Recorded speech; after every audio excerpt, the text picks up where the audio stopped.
Hello everyone, कल अपन ने बहुत सारे क्लास में क्वेश्चंस किए थे। तो अपन ने जनरली जो क्वेश्चंस किए थे डायरेक्टली किए थे, क्योंकि अपना मेन जो पर्पस था वो प्रोविजन समझने का था, वो समझ में आ गया।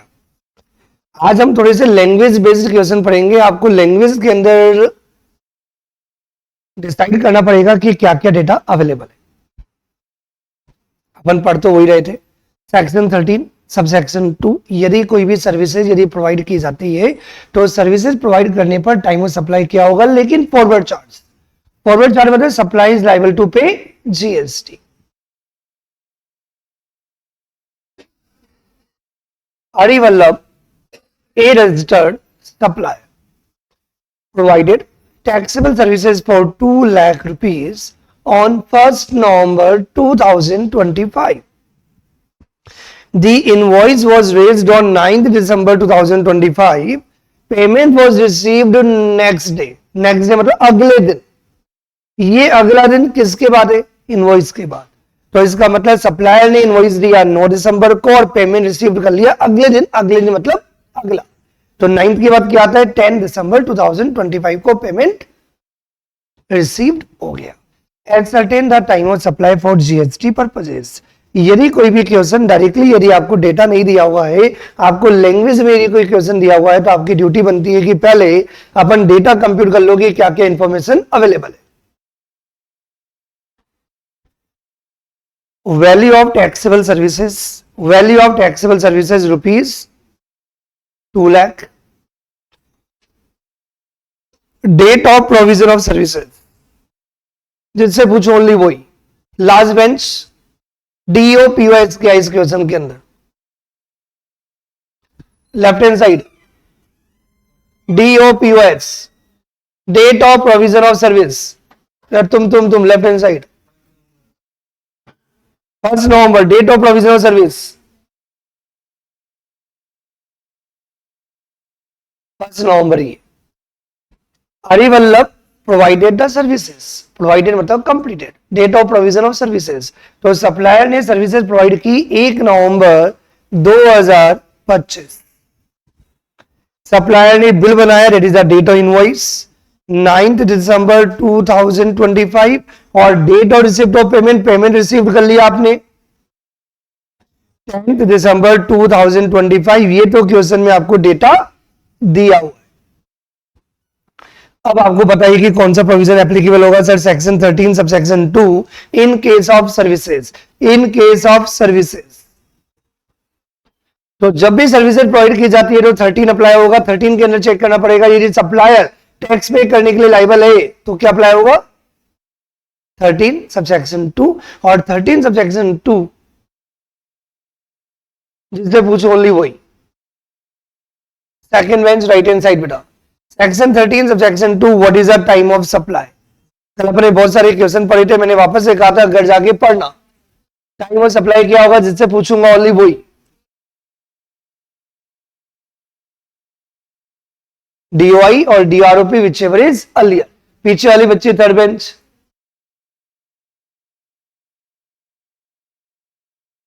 तेज बोलो।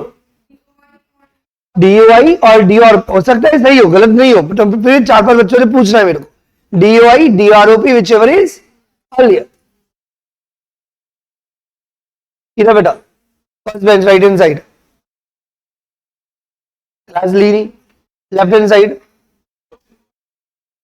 डेट ऑफ इनवॉइस और date of receipt of payment whichever is earlier. Last bench right hand side बेटा, तेज बोलना। After me, time of supply DOI और डीआरओपी। तुम बताओ।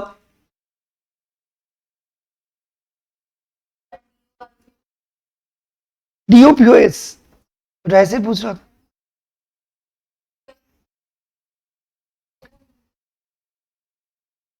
आपने सर्विसेज प्रोवाइड की 1 नवंबर, मैंने कल भी कहा था यदि सर्विसेज प्रोवाइड की जा रही है तो बाय डिफॉल्ट फॉर्मूला नहीं है, आपको चेक करना पड़ेगा ए या बी। ध्यान से देखो वापस से, इंटरप्रिटेशन हुआ, मैंने पहले भी कहा था इंटरप्रिटेशन सॉलिड होना चाहिए, मुझे प्रोविजन याद नहीं कराना।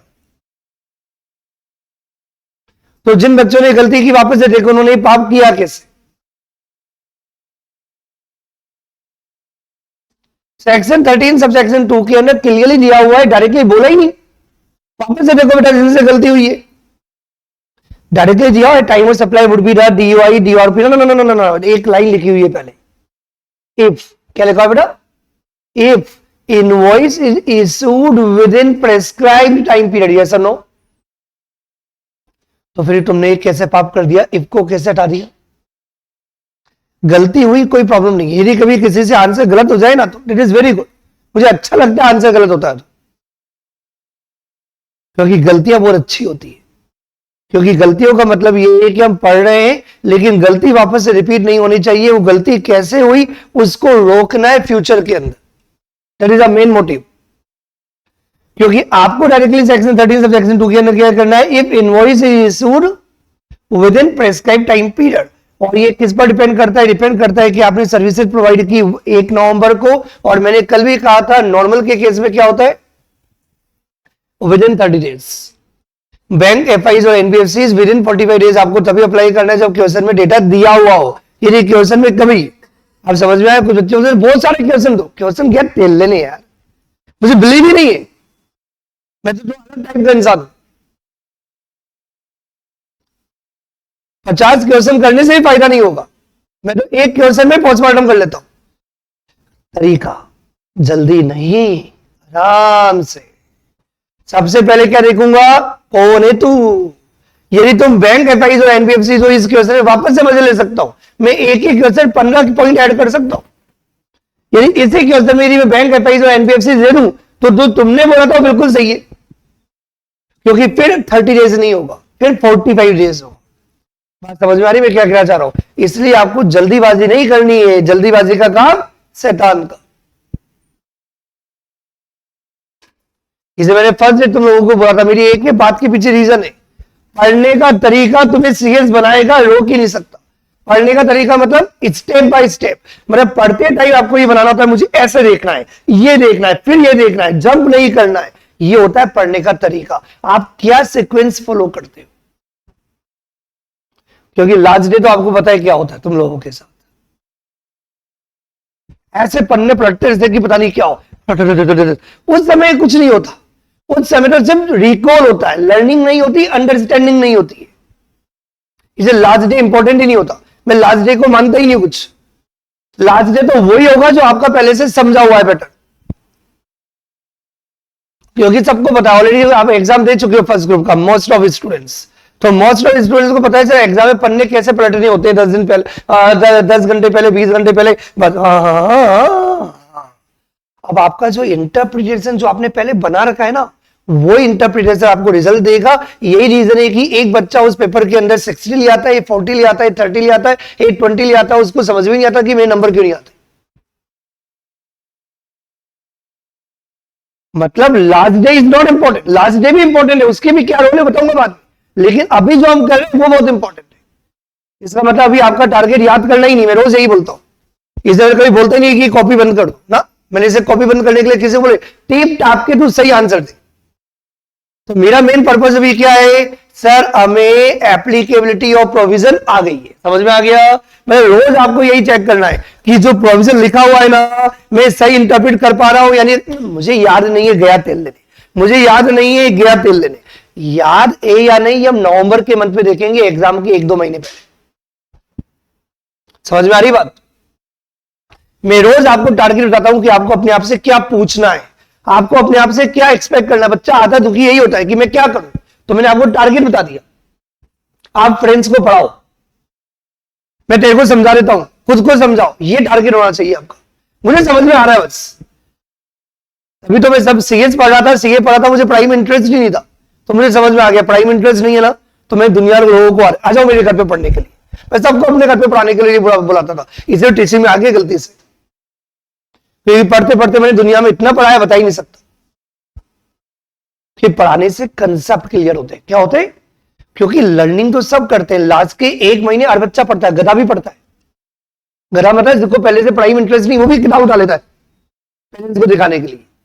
इंपॉर्टेंट क्या होता है, लास्ट के 1-2 महीने इंपॉर्टेंट ही नहीं होता। मैं हमेशा मैनेजमेंट बाय एक्सेप्शन बात करता हूं, अभी के मंथ बहुत इंपॉर्टेंट होते हैं। समझ में आ रही बात। और इन दिनों में सिर्फ एक ही काम होता है, कि what ever I am studying, what ever I am reading, मैं जितना डिटेल्ड में जा पाऊं, मैं जितना डीपली जा पाऊं, मैं जितना ज्यादा प्रोविजन को बेटर अंडरस्टैंड कर पाऊं, बस वही मेरा टारगेट है, और बाकी मुझे पार्टी करनी है, एंजॉय करना है। समझ में आ रही बात? Come back to the point. Yes, अब आपको समझ में आ गया होगा जिनसे क्या गलती हुई। आपको बार बार रीड करना है प्रोविजन को, कि सबसे पहले चेक करना है कि आपने सर्विसेज कब प्रोवाइड की, 1 नवंबर को, और बिल बनाना चाहिए था आपको नवंबर में। कितने डेज होते हैं? ये तो आता है ना 30 डेज, तो 29 डेज नवंबर के, 1 दिन दिसंबर का, तो मतलब ये 1 दिसंबर तक बिल बन जाना चाहिए। यस और नो? जबकि बिल कब बना? तो बिल टाइमली नहीं बना, तो प्रोविजन क्या अप्लाई होगा? Date of provision of services और date of receipt of payment, whichever is. समझ में आया कि नहीं आया?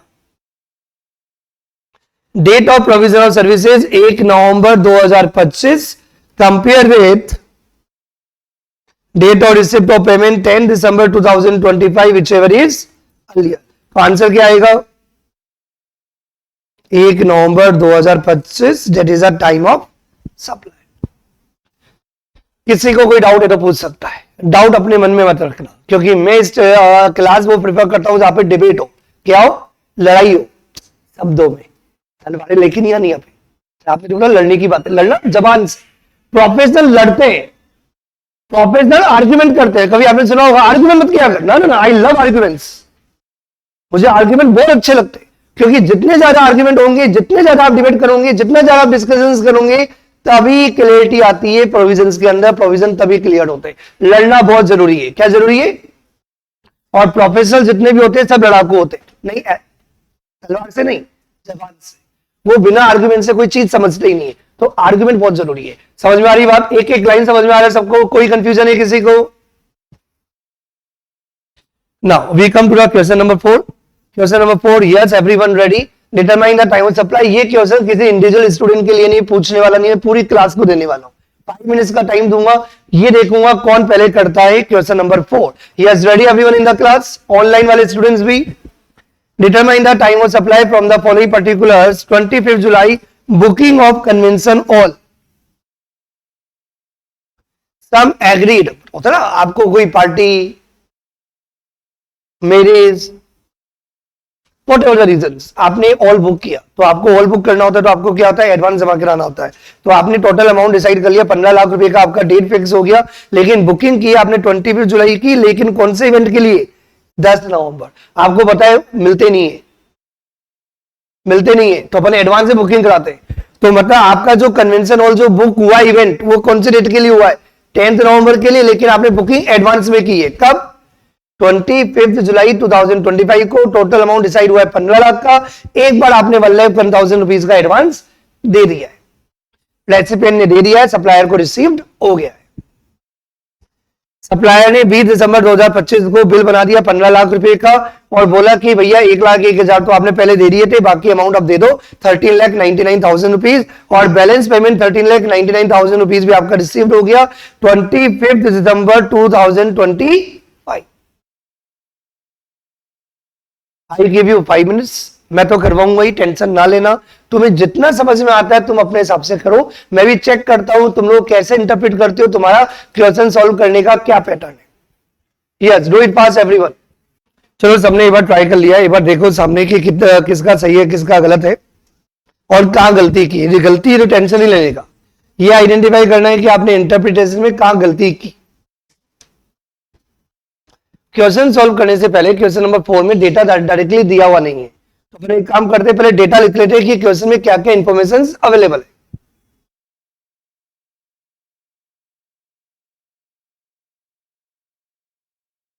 Date of provision of services, तो बताइएगा क्या डेट है।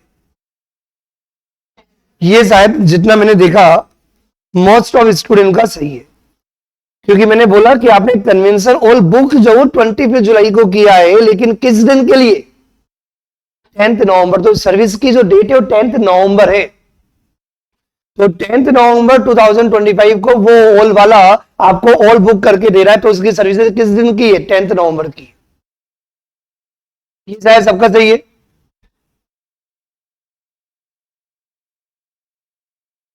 डेट ऑफ इनवॉइस, 15 लाख रुपए का टोटल इनवॉइस है। और ये इनवॉइस कब बनाया? 28 दिसंबर 2025। ये भी मोस्ट ऑफ स्टूडेंट सबका सही। Date of receipt of payment, 2 बार पेमेंट रिसीव्ड हुआ है, 2 बार पेमेंट रिसीव्ड हुआ है यहां पे। ये 1-2 बच्चों ने इग्नोर कर दिया। पेमेंट जो रिसीव्ड हुआ है 1 बार हुआ है, 2 बार हुआ है? हेलो एवरीवन, पेमेंट कितनी बार रिसीव्ड हुआ है? 2 टाइम्स। कितनी बार रिसीव्ड हुआ है? 2 times. Last second bench right hand side बेटा, पहली बार पेमेंट कब रिसीव्ड हुआ था देख के बताओ, और कितने अमाउंट? पीछे वाली बच्ची, तुमसे पीछे वाली कि पेमेंट कब रिसीव्ड हुआ और कितना अमाउंट पहली बार, फर्स्ट टाइम कब रिसीव्ड हुआ? तेज बोलना। 25 जुलाई को कितना अमाउंट रिसीव्ड हुआ? 15 लाख रुपीज। 1,01,000 रुपीज का एडवांस किया हुआ रिसीव्ड हुआ। तो मींस 25 जुलाई को पहली बार आपने अमाउंट रिसीव्ड हुआ, दैट इज 1,01,000 रुपीज का। एंड देन रिमेनिंग जो अमाउंट है वो रिसीव्ड हुआ 25 December 2025, that is remaining rupees 13,99,000। कोई कंफ्यूजन टू एनीवन?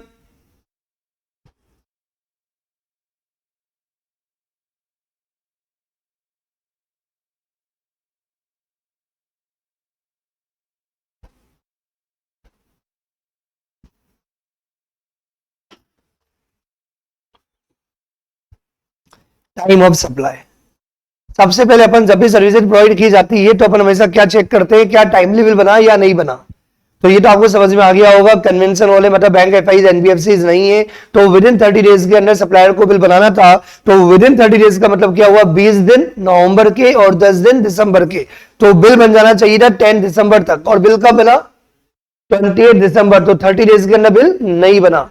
तो आपका जो आंसर होगा that will be the date of provision of services और date of receipt of payment whichever is earlier. समझ में आ गई बात?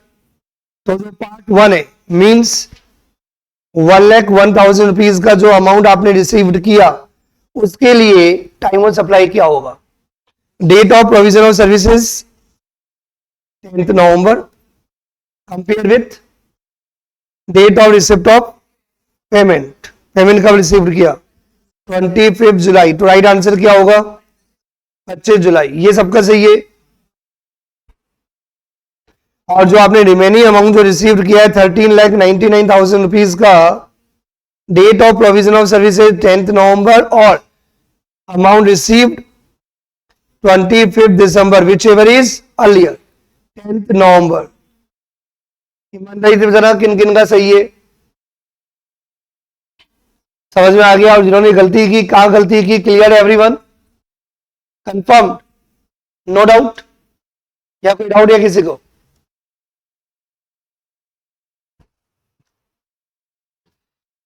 Now we come to the illustration 5. कोई कंफ्यूजन बेटा? सेकंड बेंच बेट में कोई doubt? Illustration 5. Swasta and company is engaged in supply of cleaning services in residential premises.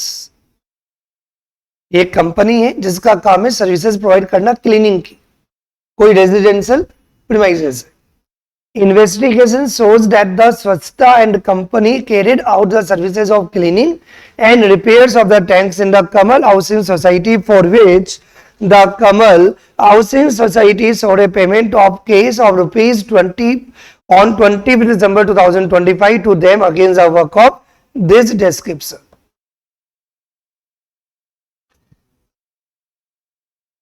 पहले मुझे बता दो, आगे बढ़ूं, सप्लायर कौन है और रेसिपिएंट कौन है? रुक जाओ।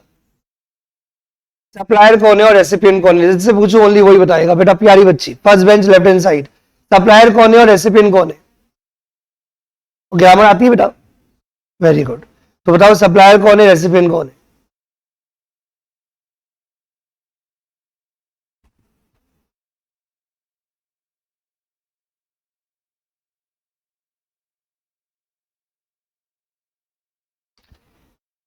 स्वच्छता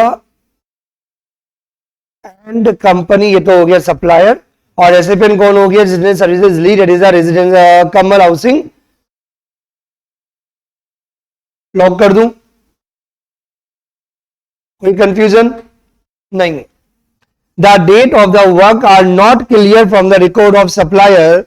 Swachhta and company have not issued any invoice, not entered the payment in their books of accounts. जिससे पूछू ओनली वो ही. Last second bench right hand side पे आ रही बच्ची. Good morning. यस, क्या प्रोविजन अप्लाई यहां पे होगा? To calculate the time of supply. Time of supply determine करने के लिए यहां पे कौन सा प्रोविजन अप्लाई करना है ये तो क्लियर है कि सर्विसेज की बात हो रही है. तो आपको क्या रीड करना है? 13 सबसेक्शन 2. तो कौन सा प्रोविजन अपन अप्लाई करेंगे बेटा? डीयूआई या डीओपीओएस?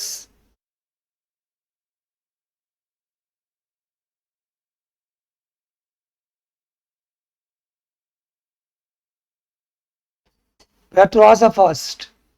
बगल वाली प्यारी बच्ची, टाइम ऑफ सप्लाई कौन से प्रोविजन से डिटरमाइन किया जाएगा 13 सबसेक्शन 2 में? हेलो आगे वाली बच्ची. Good morning. Third bench, starting से थर्ड बेंच. यस,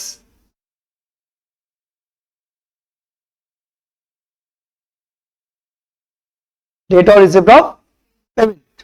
क्या डेट है? तुमने ही बोला. बगल वाली बच्ची, आप आराम से प्रोविजन देख के बताओ, मुझे कोई टेंशन नहीं है क्योंकि मुझे तुम लोगों को बहुत सारी चीजें सिखानी है. अब सीखने वाले पर डिपेंड करता है कि वो कितना सीखता है. हाँ बेटा, DOROP. Third bench right hand side इधर.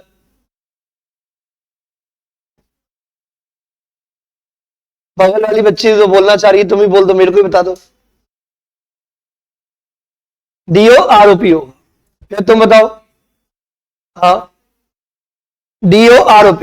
मैंने बोला आराम से प्रोविजन पढ़ो, जितनी बार पढ़ना पढ़ो, क्योंकि मुझे तुम्हें याद नहीं कराना है. याद तो बात की बात है. लास्ट बेंच बेटा, यार DOROP बेटा तुम बताओगी? तेज बोलना. उसके आगे वाली बच्ची, बगल वाली बच्ची, बेटा ना ना ना बोलो मत, बोलो मत, मैं पूछ रहा हूं. तुम बताओ, मुझे बताओ, उसको मत बताओ. तेज बोलो.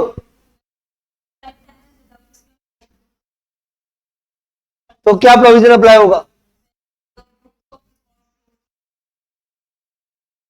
एक एक वर्ड ध्यान से पढ़ा जाता है.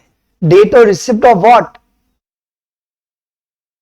डेट और receipt of services in the books of accounts of recipe. मैंने बोला था नजरिया बदलो दुनिया बदल जाएगी. गधे को भी बाप बनाना पड़ता है क्योंकि सप्लायर के बुक्स में कुछ है ही नहीं. आप समझे ही नहीं बात. जिन बच्चों ने बोला डेट और रिसिप्ट ऑफ पेमेंट, ये तो मैं लप्पे में भी नहीं बोलता. मैंने क्या बोला? मैं लप्पे में भी नहीं बोलता. सप्लायर ने पेमेंट रिसीव भी नहीं किया, एंट्री भी कर दी. कहां से देखो? मैंने पहले बोला बहुत चीजें सिखा रहा हूं. मैं पढ़ा तो रही हूं लेकिन सीखने वाले बच्चों के लिए बहुत सारी चीजें हैं. मैंने बोला मैं एग्जाम में फेल नहीं हो सकता. उसका रीजन क्या है? मुझे तुम लोगों की आईज ओपन करनी है. क्या ओपन करना है? समझ में आया? तुम लोग जो बोल रहे थे देखने के बाद भी वो भी लॉजिकल नहीं था. तुमने क्या आंसर दिया? मैं क्या सिखा रहा हूं समझ में आ रहा है? डेट और receipt of payment out is possible. मैंने तो रिकॉर्ड मेंटेन ही नहीं किया, कैसे करूंगा? समझ में आया कि नहीं आया? हेलो एवरीवन, समझो बात. सेक्शन 13 सबसेक्शन 2 को हमने 3 पार्ट में डिवाइड किया था, समझने वाले बच्चों के लिए भी, याद करने वाले बच्चों के लिए भी. यदि सप्लायर ने रिकॉर्ड में, यदि सप्लायर ने इनवॉइस इशू कर रखा हो टाइमली या नहीं कर रखा हो. फिर थर्ड पॉइंट था कि सप्लायर ने रिकॉर्ड ही मेंटेन नहीं कर रखे हो. मीन जब ए और बी अप्लाई नहीं होते, तो ए और बी तभी अप्लाई नहीं होते जब सप्लायर रिकॉर्ड मेंटेन नहीं करा. लाइक सर्विसेज का प्रोवाइड की एंड पेमेंट कब रिसीव किया और इनवॉइस कब इशू किया. तो और यहां पे लास्ट लाइन में क्लियरली दे भी रखा है सप्लायर ने कोई भी रिकॉर्ड अपने बुक्स में मेंटेन नहीं कर रखा. गधे को बाप बनाना पड़ता है. अब आपको मेरे वर्ड समझ में आ गए होंगे कि मेरे अर्ध वर्ड के पीछे मेरा एक एक वर्ड नपा तुला है. मैं जितना भी फन कर रहा हूं ना वो फन में भी प्रोविजन है. समझ में आ रही है बात? भैया क्या करे, सप्लायर ने रिकॉर्ड नहीं मेंटेन कर रखा, तो रेसिपिएंट के पास जाके उन्हें पता, तू ही बता दे। क्योंकि गवर्नमेंट को कैसे पता चला होगा, इन्होंने ये भी बोला गवर्नमेंट को कैसे पता चला, क्योंकि सप्लायर ने तो कोई रिकॉर्ड मेंटेन ही नहीं कर रखा था, तो रेसिपिएंट ने सर्विसेज को अपनी बुक्स में जब एंट्री की थी उसके आधार पर जीएसटी लगाया जा रहा है। समझ में आया, वही टाइम वो सप्लाई होगा। नहीं आया समझ में एवरीवन? तो टाइम ऑफ सप्लाई क्या होगा, when recipient stores the services in his books of accounts. That means क्या डेट है, 25 दिसंबर 2025। हाँ बेटा तुम थोड़ी कंफ्यूज हो रही हो, सेकंड बेंच। हाँ बेटा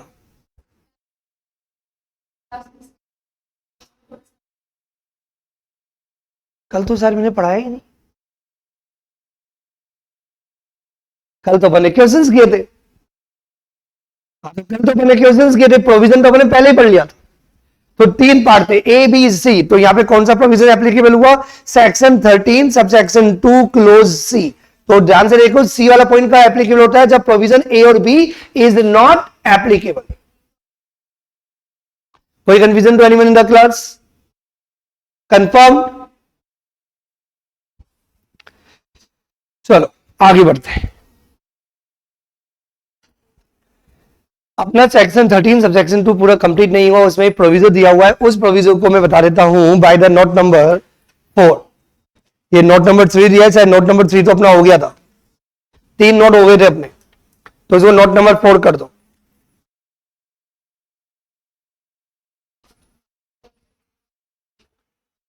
note number 4, yes ready everyone?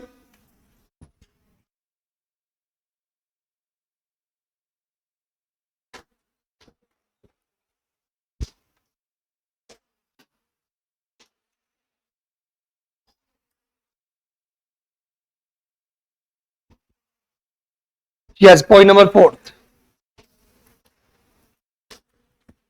अपन एग्जांपल से समझेंगे प्रोविजो क्या कहता है सेक्शन 13 सबसेक्शन 2 का।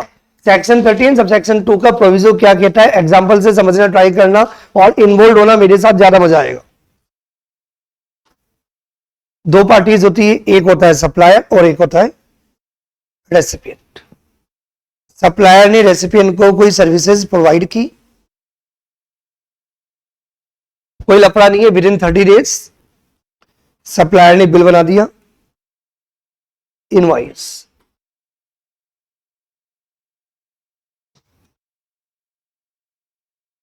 ₹10,000 का वैल्यू, जीएसटी 18% मान लो, 1800 रुपए, टोटल अमाउंट कितना हो गया, ₹11,800। कोई डाउट टू एनीवन?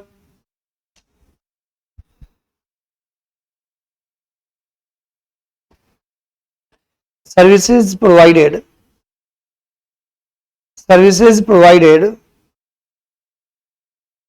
8 जुलाई 2026 और सप्लायर ने बिल बनाया फॉर एग्जांपल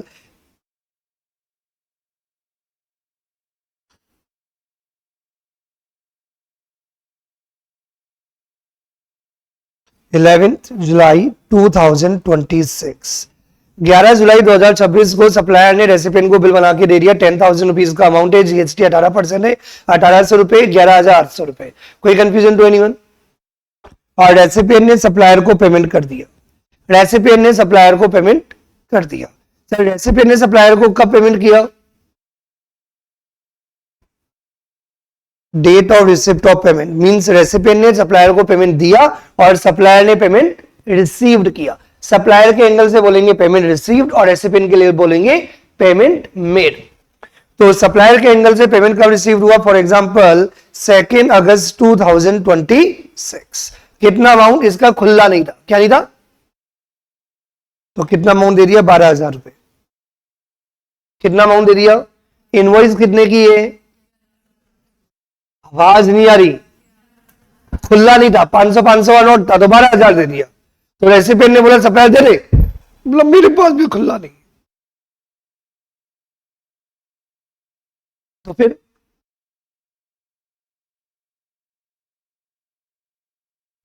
फ्यूचर में जो सर्विसेज लोगे उसके साथ एडजस्ट कर लेंगे। ऐसा बहुत बार होता है ना आप लोगों के साथ, जो रेगुलरली आप किसी दुकान से माल खरीदते हो तो बहुत बार दुकानदार बोलता है भैया आगे मैं लिख लेता हूं, आगे एडजस्ट कर लेंगे, कोई प्रॉब्लम नहीं है। कोई कंफ्यूजन टू एनीवन?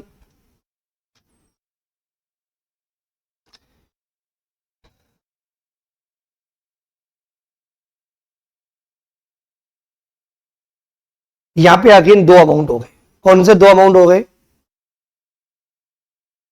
एक बिल 11,800 रुपए का है और एक 200 रुपए का एडवांस आ गया बिना बिल के। बिल तो बना ही अभी, उसका बिल तो फ्यूचर में बनेगा। अभी जितना बिल बना 11,800 रुपए का, तो 11,800 का तो पेमेंट आपने रिसीव किया ही, और साथ में आपने क्या किया, 200 रुपए का एडवांस पेमेंट भी आपने रिसीव कर लिया। यही हुआ ना बेटा? तो टाइम ऑफ सप्लाई क्या होगा 11,800 रुपए के लिए? कितने अमाउंट के लिए? 11,800 रुपए के लिए टाइम ऑफ सप्लाई क्या होगा? DUI और DOROP, क्योंकि 30 दिन के अंदर बिल बन रहा है, सामने देख लो। 30 डेज के अंदर बिल बन रहा है नहीं बन रहा है, तो आप क्या कंसिडर करोगे? बोलो DUI और DOROP which ever is earlier.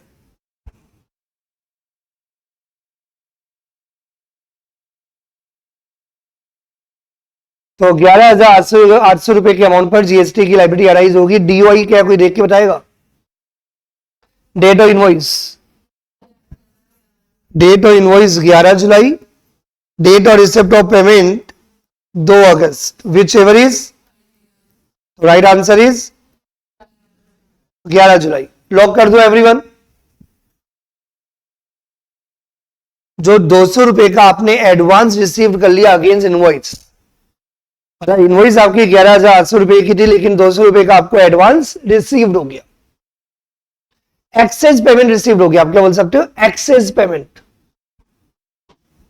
क्या बोलेंगे इसे अपन? एक्सेस, क्योंकि बनता कितना है 11,800, क्योंकि बिल भी कितने का है 11,800 का, और 200 रुपए का आपने क्या किया? Access payment received. Time of supply क्या होगा? DUI और DOROP which ever is earlier.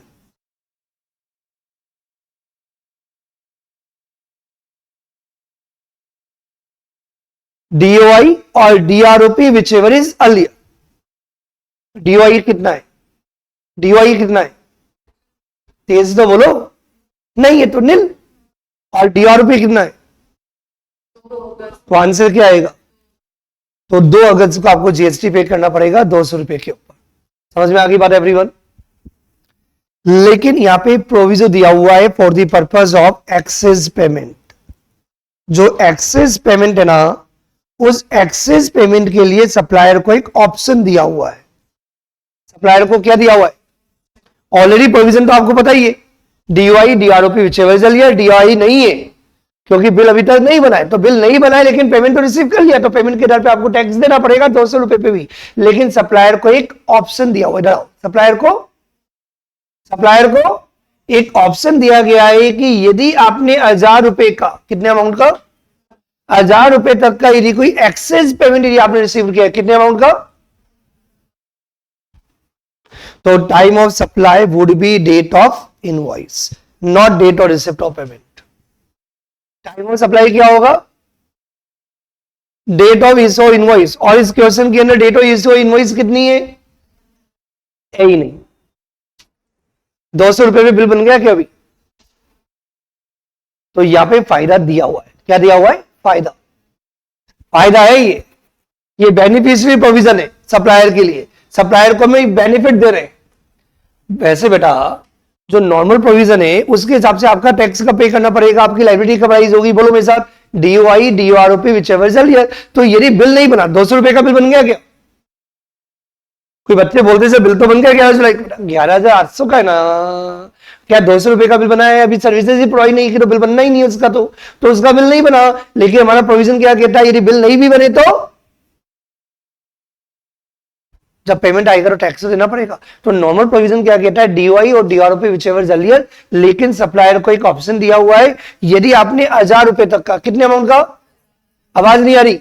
₹1000 का यदि आपने इनवॉइस के अगेंस्ट यदि कोई एक्सेस पेमेंट यदि आपने रिसीव किया, ₹1000 का यदि आपने कोई भी एक्सेस पेमेंट यदि आपने रिसीव किया, तो सप्लायर के एक ऑप्शन है, डीओआई के आधार पे टैक्स दे सकता है। मतलब फ्यूचर के अंदर जब भी बिल बनेगा तभी आपको टैक्स देने की जरूरत है।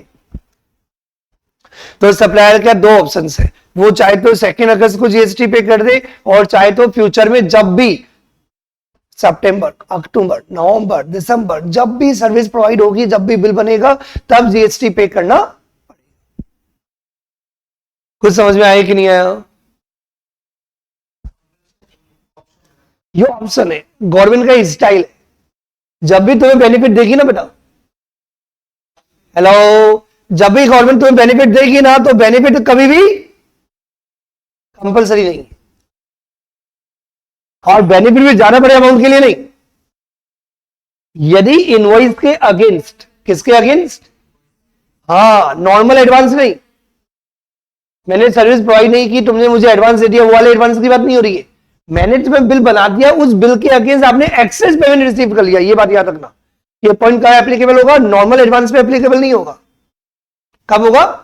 मैंने जो आपको बिल दिया, उस बिल के अगेंस्ट आपने मुझे एक्सेस पेमेंट जो रिसीव किया, वो एक्सेस पेमेंट यदि ₹1000 तक का है, कितने अमाउंट का है? ₹1000 का है, तो देन क्या होगा? सप्लायर के बाद एक ऑप्शन है कि वो डेट और इनवॉइस के आधार पे जीएसटी पे कर सकता है। डेट और इनवॉइस के आधार पे जीएसटी लायबिलिटी अराइज होगी, रादर देन डीओआई और डीओआरओपी। मतलब सप्लायर चाहे तो दोनों में से कोई भी ऑप्शन ऑप्ट कर सकता है, उसकी मर्जी। I think clear to everyone. मैं एग्जाम्पल समझाऊं, लेकिन उससे पहले एक बार नोट नंबर 4, एक बार लैंग्वेज पढ़ लेते हैं। Where the supplier of taxable services, where the supplier of taxable services receives an amount up to ₹1000, ये प्रोविजन का एप्लीकेबल होगा। ₹1000 तक के जो भी एक्सेस पेमेंट रिसीव होंगे in excess of the amount indicated in invoice. मतलब सप्लायर ने यदि आपको कोई बिल बना के दिया, उस बिल के अगेंस्ट, उस बिल की वजह से यदि आपने कोई भी एक्सेस पेमेंट रिसीव किया, और वो एक्सेस पेमेंट यदि अप टू ₹1000 है, तो देन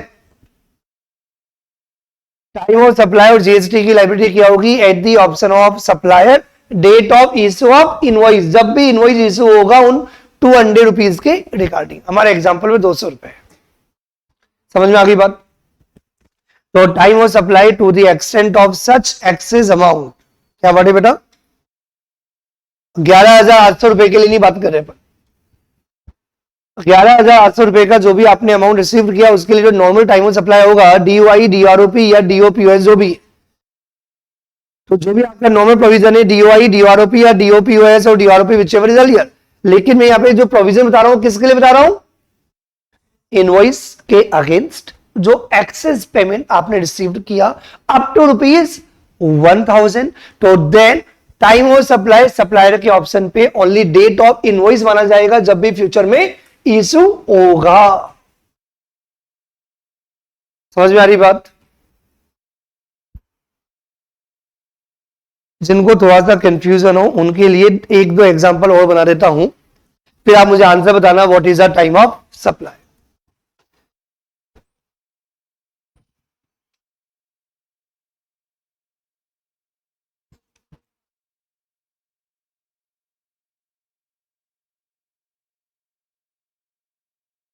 सप्लायर ने रेसिपिएंट को इनवॉइस इशू किया, मेरा बात नहीं, वैल्यू कैलकुलेटर निकाल लो एक बार, value 2,25,000, GST at the rate 18%, calculator निकाल लो बेटा।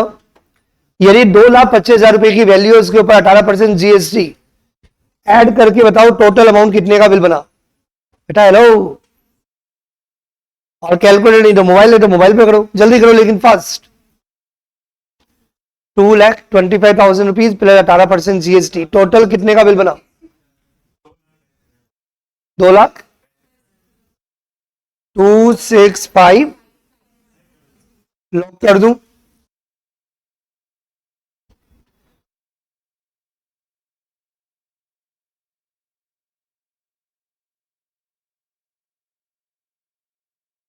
सप्लायर ने रेसिपिएंट को बिल बनाया 24 अगस्त 2026, आपके रिजल्ट के एक दिन पहले, एंड रेसिपिएंट ने पेमेंट दे दिया, मतलब रेसिपिएंट ने पेमेंट दे दिया, और सप्लायर के एंगल से बात करें तो पेमेंट, बोलो तो सही, पेमेंट रिसीव्ड।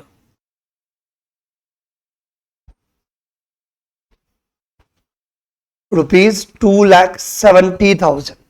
वैसे तो आजकल सब ऑनलाइन होता है, तो ₹2 का भी पेमेंट होता है तो इजीली हो जाता है, एक्सेस पेमेंट होता नहीं है, लेकिन हमें सब कंसेप्ट समझना है। तो payment received ₹2,70,000। What is the time of supply, जिससे पूछो ओनली वही, टाइम ऑफ सप्लाई क्या होगा। या एक काम करो, इंडिविजुअली पूछने की बजाय जिसको समझ में आ गया ओनली रेज साइंस, जिसको समझ में आ गया टाइम ऑफ सप्लाई क्या होगा, चलो 1 बाय 1 बेटा तुम बताओ फटाफट, तुम बताओ बेटा।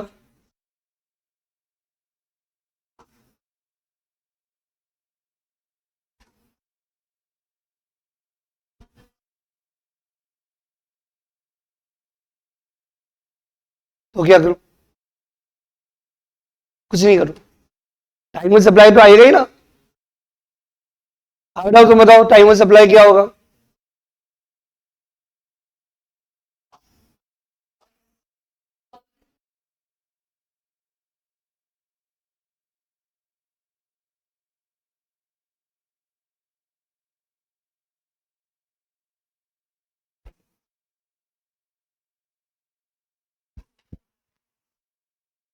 इनवॉइस के अगेंस्ट आपने यहाँ पे एक्सेस पेमेंट रिसीव्ड किया, तो यहाँ पे दो अमाउंट हो जाती है आपकी। पहला अमाउंट ₹2,25,000 का, और दूसरा जो आपने एक्सेस पेमेंट रिसीव्ड किया, तो बताएगा एक्सेस पेमेंट कितना है।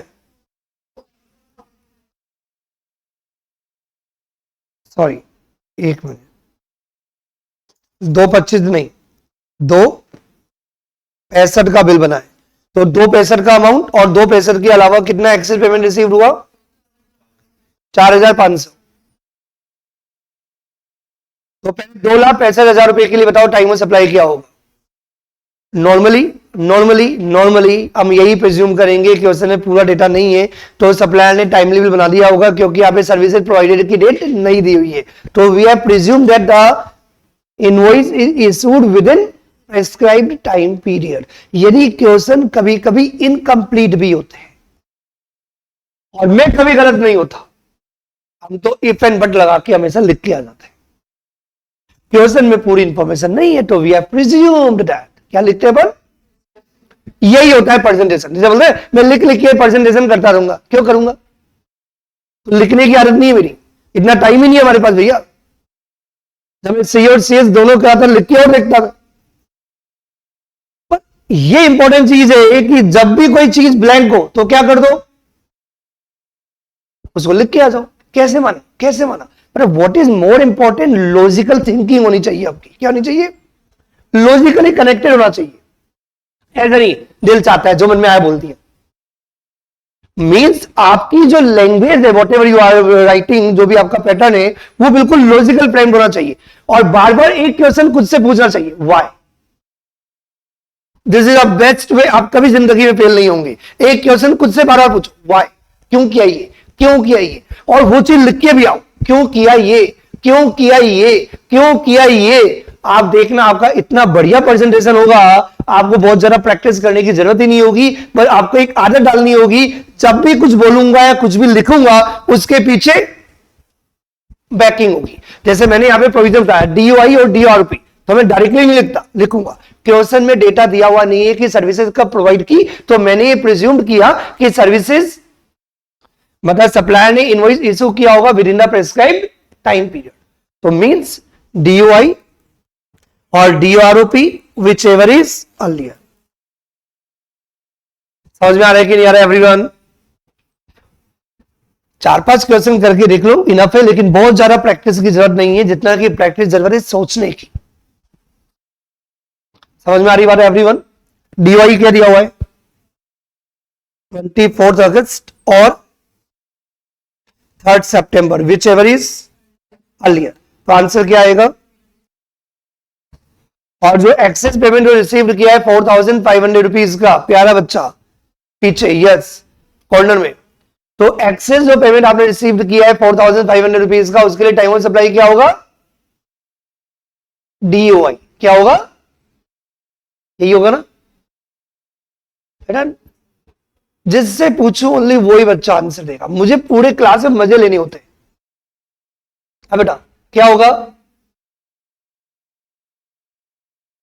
सर भूल गए हम प्रोविजन, तो देख लो, यदि आपने इनवॉइस के अगेंस्ट 1,000 रुपए तक का यदि कोई एक्सेस पेमेंट रिसीव किया है तो सप्लायर के ऑप्शन पे आप तो इनवॉइस इशू कर सकते हो, ये प्रोविजन अप्लाई नहीं होगा। ये प्रोविजन क्यों अप्लाई नहीं होगा, जल्दी बोलो। यस, यदि 1,000 रुपए तक का एक्सेस पेमेंट होता तो एक ऑप्शन मिल जाता, ऑप्शन था ना ऑलरेडी, तो आपको पता ही है क्या करते। तो नॉर्मल टाइम ऑफ सप्लाई कैसे निकालते हैं? DOI DOROP whichever is earlier, DOI DOROP whichever is earlier। तो क्या आंसर आएगा? DOI और DOROP whichever is। DOI क्या है? आवाज नहीं आ रही? DOI ए ही नहीं, कौन बोला DOI है? 24, जल्दी बताओ कौन बोला 24? 4,500 का तो बिल ही नहीं बना, घूर घूर के देखो। मैंने आपको पहले बोला मैं CS बनूंगा, कोई नहीं रोक सकता। पहली स्टेप, मुझे मेरा ऑब्जर्वेशन बढ़ाना है। क्या बढ़ाना है? यस, आपको पता है MBA और IIT के जो एग्जाम्स होते हैं उनके अंदर यही होते हैं, फर्जी क्वेश्चन आते हैं। बिल्कुल, जो भी आप IIT की बात कर लो, IIPM की बात कर लो, होता है ना IP मेट, सॉरी IP मेट का सिलेबस देख लो, क्लेट का सिलेबस देख लो। क्लेट के अंदर रीजनिंग के क्वेश्चन आते हैं 7th वाले, क्योंकि रीजनिंग डेवलप करनी है। क्या डेवलप करना है? हाँ, CS तो बन जाएंगे और ज्यादा पढ़ाई नहीं करनी पड़ती। We are not labour, we are professionals. लेकिन पढ़ाई की वैल्यू तभी है, आप जितने भी घंटे पढ़ते हो बात की बात है, वो काउंट ही नहीं करते जब तक आपका प्रेजेंस ऑफ माइंड डेवलप नहीं होता। मतलब आपको ये पढ़ने की आदत डालनी है। भैया 4,500 का बिल कहां बना है? बना क्या बताओ? बना क्या? नहीं बना तो डेट ऑफ इनवॉइस नहीं है, नहीं है तो डेट ऑफ इनवॉइस नहीं है, लेकिन date of receipt of payment तो है ना, क्योंकि उसने 2,65 नहीं दिया, 2,70 दिया।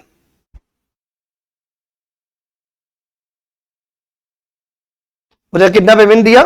4,500 और दिया एक्सेस पेमेंट, तो उसका पेमेंट की डेट क्या आएगी? Date is the 3rd September, whichever is earlier.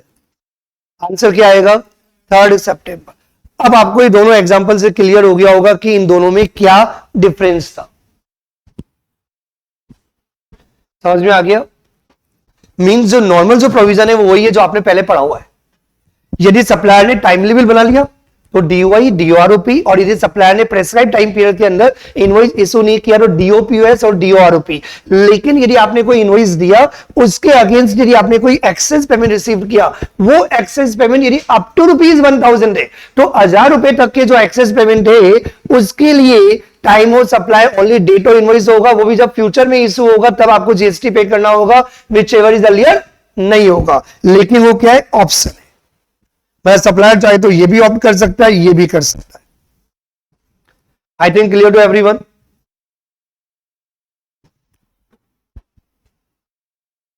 सुनना मेरी बात ध्यान से, सिर्फ समझने के लिए, सिर्फ समझने के लिए।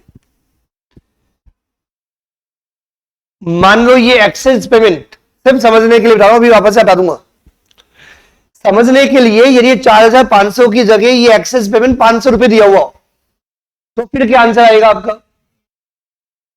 डेट ऑफ इनवॉइस, जो भी जब फ्यूचर में इनवॉइस इशू होगा तब आपको 3rd September को भी GST पे करने की जरूरत नहीं है। ये गवर्नमेंट बेनिफिट दे रही है ओनली 1,000 रुपए तक के एक्सेस पेमेंट के लिए।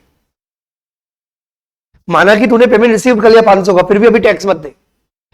अक्टूबर, नवंबर, दिसंबर, जनवरी, जब भी फ्यूचर के अंदर इनवॉइस इशू करेगा सप्लायर, तब आपको GST पे करना पड़ेगा। अब डिफरेंस समझ में आ रहा है दोनों के अंदर एवरीवन? कोई डाउट टू एनीवन?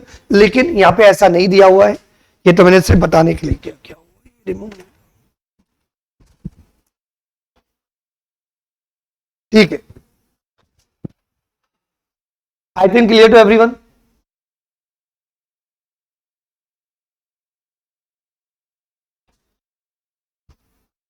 चलो नया प्रोविजन अपन पढ़ नहीं सकते, जितना पढ़ने पड़ा उतना मुझे लगता है सबको समझ में आ गया होगा। वापस से एक बार दो प्रोविजन बहुत अच्छी तरह हमने क्लास में कर लिया है। Section 12 subsection 2 for goods, section 13 subsection 2 for services. लेकिन forward charge mean supplier is liable to pay GST. I think clear. बाकी कल कंटिन्यू करेंगे। Bye to all of you, have a good day.